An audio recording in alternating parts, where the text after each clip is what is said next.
Let us all welcome candidate number 15 from grade 8 solo, Simon of Simon.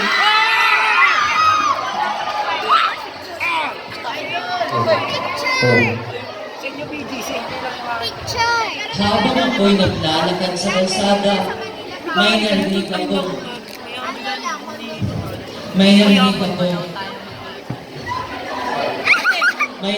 ako, kaguluhan baga. Mga sigaw, mga iyak, puno ng puot, pighati.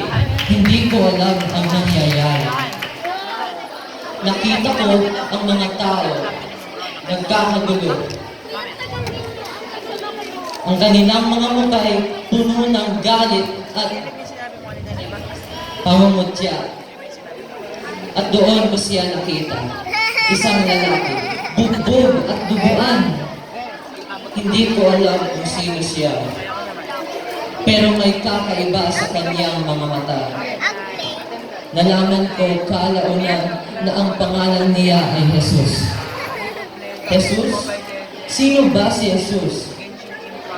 Anong ginawa niya para maranasan ang ganito? Ngunit naunawaan ko, wala siyang ginawang masama. Wala siyang ginawang masama. Nang ako'y makabalik, tila'y hindi na ako ang dating ako. Alam kong may mangyayaring malalim na magpapabago hindi lamang sa akin, kundi pati sa buong mundo. Ako si Simon ng Siring, ang taong nagbitbit ng krus para kay Jesus.